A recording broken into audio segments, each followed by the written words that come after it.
Nuclear missiles detected. Nuclear missiles detected. In exactly 10 minutes, 100 nuclear warheads will land on the most populated cities in this country. Nothing can stop them. 80 million people are going to die, and there's no version of the next 10 minutes where they don't. Two superpowers, two buttons, but only one survivor. He has to decide, but so do you. This attack is a state emergency and has left the president with two possible responses. First one allows him to pick from three packages. Press the button and some nuclear strike will be carried out against the enemy. The other option is to do nothing. Wait it out. The attack is being carried out against 51 of the country's most populated cities. They are targeting civilians, as well as the largest, most capable military bases in the state. The original 80 million fatalities might be an underestimate, but more accurate numbers will be coming in soon. You're probably wondering about saving the individuals, but that is not an option. There are not enough bomb shelters, not enough time to evacuate, and air defense is not capable of terminating a strike of this magnitude. In reality, there is no physical red button. There's a nuclear football, a series of codes and a room full of people waiting for your command. But for the sake of this simulation, the choice is yours. One button, one choice. The first decision arises when the president is forced to pick between sending an emergency alert to all the people at risk. Some might get lucky and be able to survive. Others won't, but will have a proper chance at saying goodbye, though most of the casualties will be instantaneous. And not introducing fear might be a more peaceful way to go. Panic erupts, live streams and tweets. This might have been the right call, but now the entire world is watching. Every move that will be made will be seen by billions of people. The problem is the attack is still in motion, and the clock is ticking on the decision. Why on earth are they attacking? It's hard to know, especially in such a short duration of time. And it becomes even harder because confirming such an attack is very difficult. All the tech is saying that the nuclear strike is incoming, but false alarms have happened before. If this is a false alarm, none of the nuclear options get chosen, then the country goes to war for no reason. The details of the attacking country and the country being attacked is mainly irrelevant. This is not about geopolitics. You can think of them as two superpowers who have been in conflict for many decades. This timer you see, yeah, it's wrong, because the decision is only half the process. If the president makes his decision by the time this timer runs out, the entire country's nuclear arsenal would have already been destroyed. This is why the timer is now cut in half. You only have 4 more minutes to make a decision. Newer tracking information is coming out. The estimated fatalities have now increased from 80 million to 92. But the chances of this being a real strike cannot be fully confirmed. The president will have to tread forwards, but it seems like staying put is no longer an option. So 3 response packages are now available, not just to the president, but for you too. They scale in extremity. The first one targets the enemy's main bases and military infrastructure.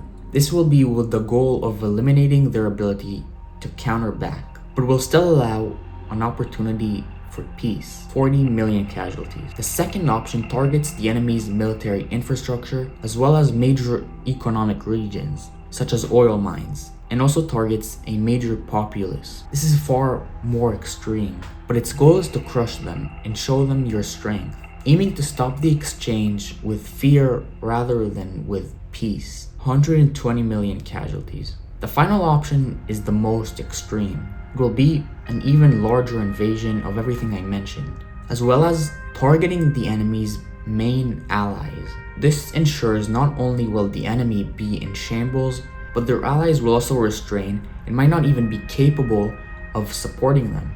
In this scenario, not only will you be risking an escalation, but you will basically be starting a world war. At least 250 million immediate casualties. A decision needs to be made because the 100 warheads headed our way is only a fraction of the enemy's total arsenal. The enemy has almost 1,800 more active warheads that are ready to be launched in any given moment. Combined with their allies, it's probably closer to 4,000. This was just an opener. The opening move.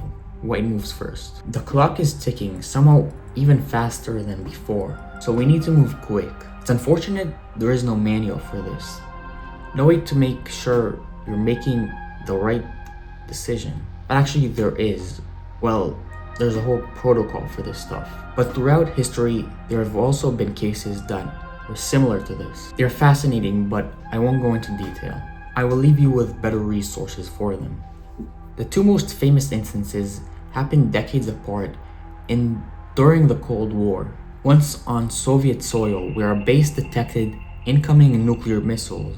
It ended up being a bug, and it was realized because the American attack seemed quite too dumb and not very strategic. The other happened on a Soviet submarine that had no communication with Moscow. Again, this was a case of a false alarm.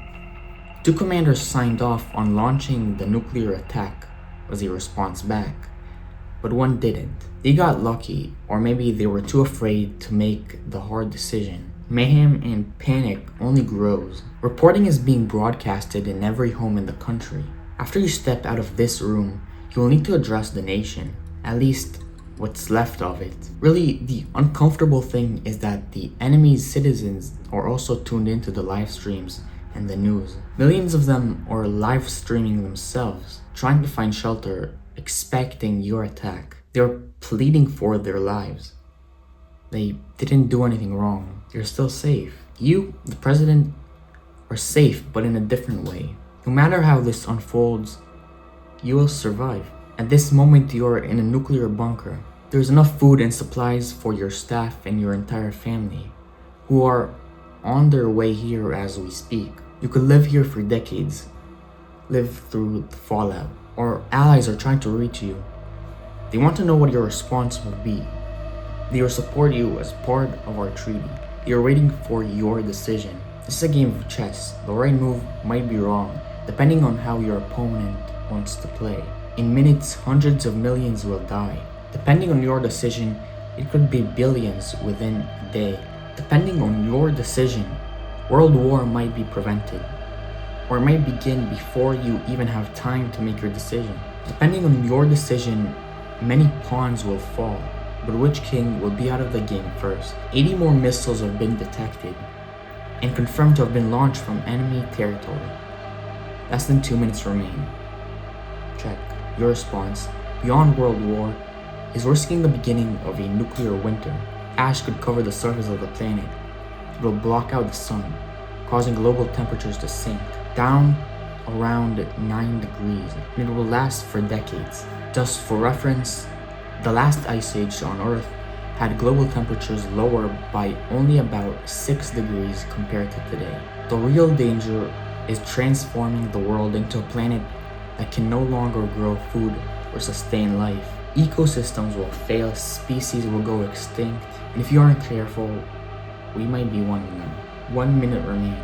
I know you want to go for checkmate, but really there are no winners. Whatever option you choose, both sides will suffer. Both sides lose. There is no right decision. This is not an option between good or bad, and you need to stop treating it as a decision about yourself. In no option are you the hero. In no option are you the villain, because this isn't about you. You're still in control, but not for long. Don't let circumstance or fear of doing anything write the story of how this plays out. Is your decision made? Because mine has been from the very beginning.